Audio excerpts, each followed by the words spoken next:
We're here at Baobab Heliport, on the banks of the mighty Zambezi River, the border between Zambia and Zimbabwe, and very close to Matsuatunya, the smoke that thunders. You may know it better as Victoria Falls. And at the time I recorded this video, we are 1 day away from the release of the High Performance Group's H160.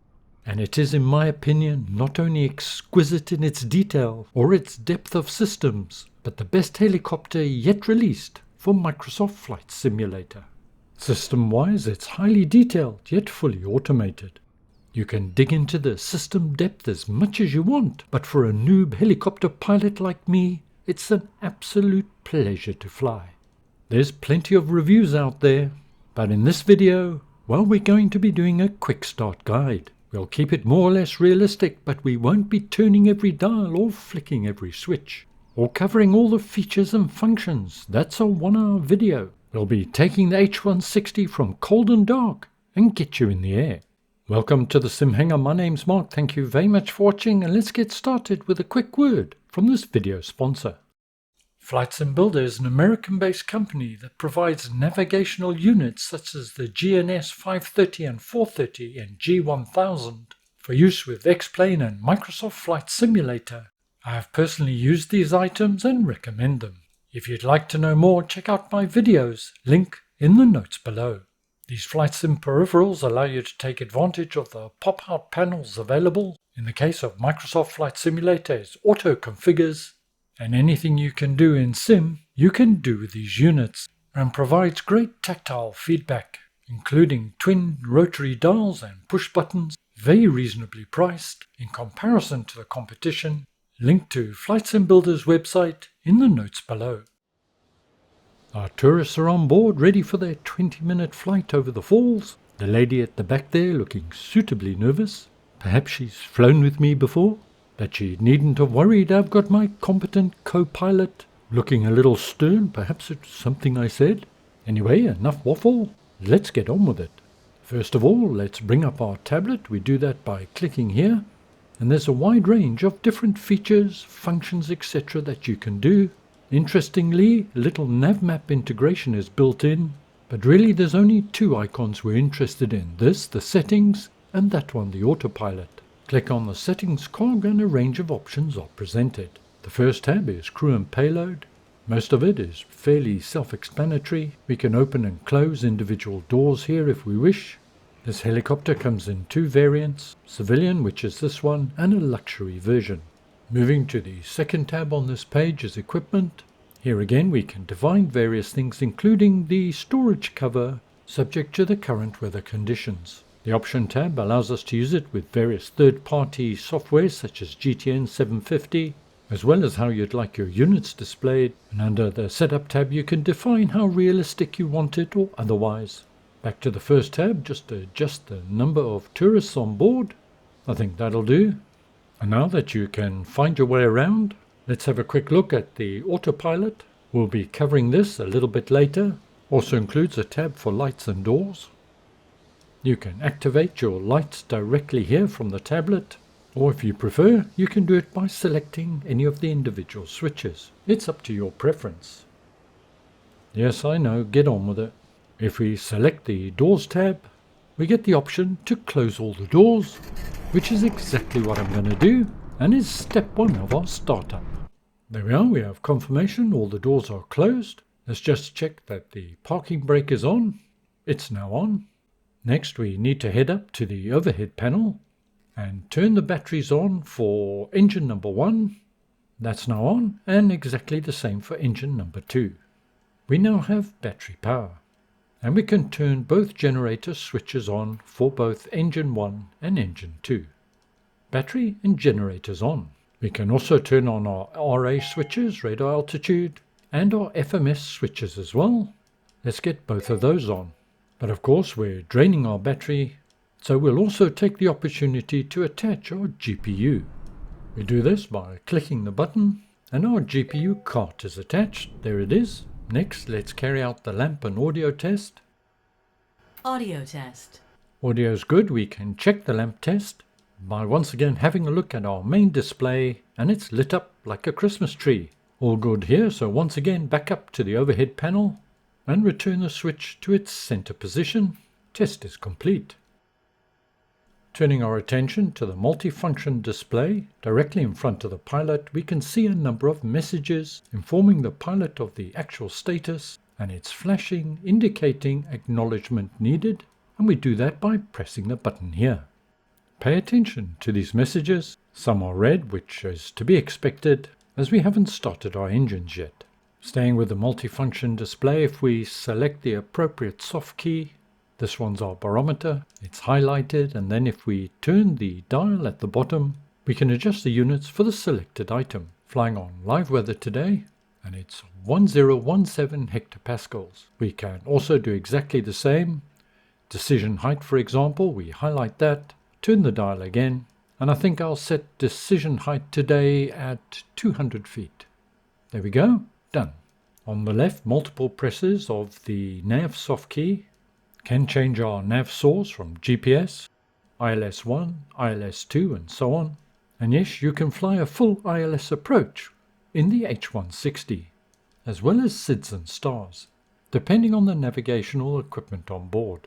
Turning to the pilot's second MFD, default view allows us to see the engine status, but also to enter and change the weight computation. Payload, for example, once again, press the button down to select and turn the dial to change whatever parameter is required. Here I'm just putting in a small payload just to highlight that, and I'll also change the fuel. I think we'll add just a little bit more fuel, let's say 600 kg, more than enough for our short flight today. Then select confirm, and it's entered. I'm not going to delve into all these details, as I mentioned it's a quick start guide, but there is a wealth of information that's readily accessible to you. And basically, if you can do it with an airliner, well, you can do it with the H160. We'll have a quick look at some of the other features later on, but let's continue with the startup. We're about to start our engines, so it'll be time to get some lights on. So for that, I'm going to head back to my tablet, select my autopilot icon and my lights tab. I'm going to put on the position lights, anti-collision lights on red, and as we select them, we can see the relative switches have changed on the center pedestal. We'll be departing shortly, so I'll put on the strobe. I don't need to, but I'll put on the logo light as well. My collision and nav lights are just warning people that the engines are about to start shortly. Turning back to our multifunction display number 2, if we select the appropriate tabs on the left hand side, we can pull up system status, MFD, hydraulics, as well as fuel information. But we won't be covering those in detail today. And for startup, we want our engines. We do that by hitting the previous key, but on the right hand side of MDF2, we do want to activate the control function for a quick test of our collective and cyclic. Back to the overhead panel, turn on the auxiliary pump. As our engines are not currently running, now we can do a quick test of the collective by moving it up and down. Make sure the range of motion is as it should be, and we're getting a graphical display. And we'd also do this for our rudders and for the cyclic itself to ensure that we've got full range of motion. The documentation for the H160 comes with a suggested config guide, which is very helpful, so you can set up your controllers, but bar a few exceptions, they are exactly the same as my helicopter basic setup guide. If interested, I'll leave links to that video in the notes below. Test complete, so we can turn the auxiliary pump off. And it's now time to start our engines. The yellow switches are our start switches, and they have 3 positions. Off where they are currently, idle and flight. Start engine 1 first, and we're going to move it to the idle position. Now back to our main displays, and we're going to check the N1 and TOT to make sure we get a good start. N1 is just coming up on 30, and here's an important point. Make sure you start engine 2 before it exceeds 50. Engine 2 now moved to idle. Once again back to the main display and monitoring N1, and that's starting to pick up. On MFD2, engine 1 is showing idle and engine 2 is start.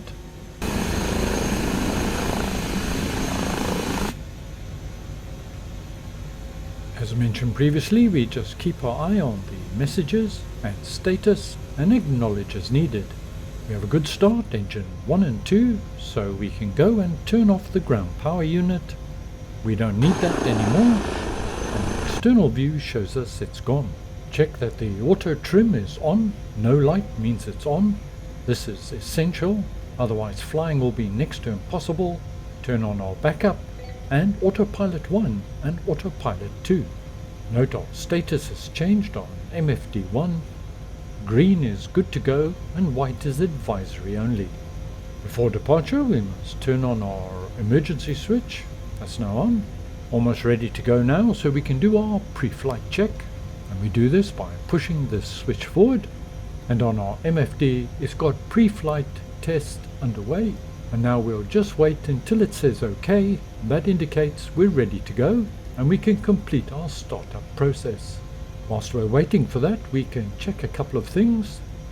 This knob here allows us to adjust our heading, and we can see the blue heading bug moving. As we rotate the dial, double click and it auto centers. It's fairly straightforward.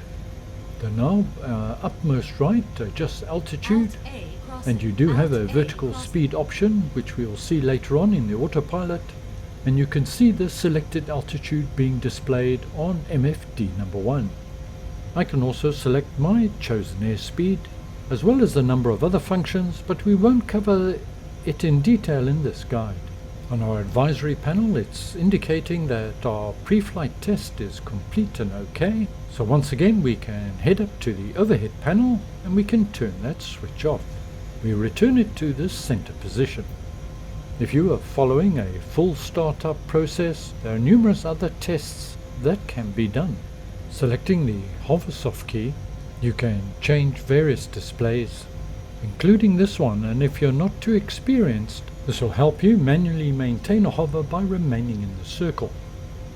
A number of other options are available using the soft keys on top of the MFDs. You can alternate your displays, including map views, which, as mentioned earlier, can include little nav map. It does have a weather radar, not sure how fully implemented it is. Whilst we're here, let's turn on the emergency exit lights for our passengers.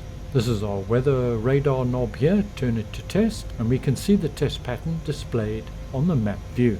We can also get it to display on MFD1. But for now I'm going back to the hover, as we're just about ready to go.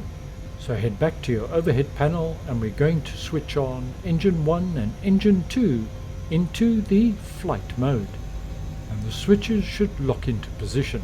A quick check on our N1s and PNTs. Just wait for things to settle down for a moment. Whilst we're doing that, let me just show you the excellent night lighting that's available. There's a multitude of light switches, both on the center pedestal and also on the overhead panel. Just turn these on and then change the time in sim, and here you can get an indication of the sort of lighting you can expect. Passengers, thank you for being so patient with me. We'll get you up in the air terrified in no time at all. Okay, so that's a quick look at the night lighting. On our tablet we're going to choose the autopilot, and note nothing is shown. This is because it only becomes active once you're 6 feet or more in the air. About ready to go, parking brake off. You do have the option to lock or unlock the front wheel. This would allow you to taxi, etc. And it's time to take off. And as you saw, we don't have a lot of room here. Just raising the collective and adding power. My aim is to get 6 feet or more off the ground and into a more or less stable hover. Autopilot will be active, and I want to show you a cool automated feature. Let me apologize in advance, it does take me a moment or two just to get stabilized. Note autopilot has come alive, and I've selected the GTC hover mode. This will put the helicopter into an automatic hover. How cool is that? It will maintain the selected height until you tell it otherwise. Not shown here, but it also has an automatic takeoff function either vertically or rearwards. To come out of the autopilot hover mode, we select the go around button, and it's at this point that you would point your nose down, start moving forward and configure your autopilot, selecting the functions that you wanted. In this particular case we want to hand fly it, so I'm going to make sure all the items are off. There we are. Want to climb to something 300 feet or slightly above and then bring up my gear. The reason it's 300 feet or more is it allows, in case of engine failure, for auto rotation for a safer chance of a landing that you'll walk away from. And Victoria Falls, the smoke that thunders dead ahead. If you'd like to know more about this scenery, it's a pay-where scenery package from Jefferson 2000. I've done a review and I'll leave links to that scenery if you'd like to know more in the notes below.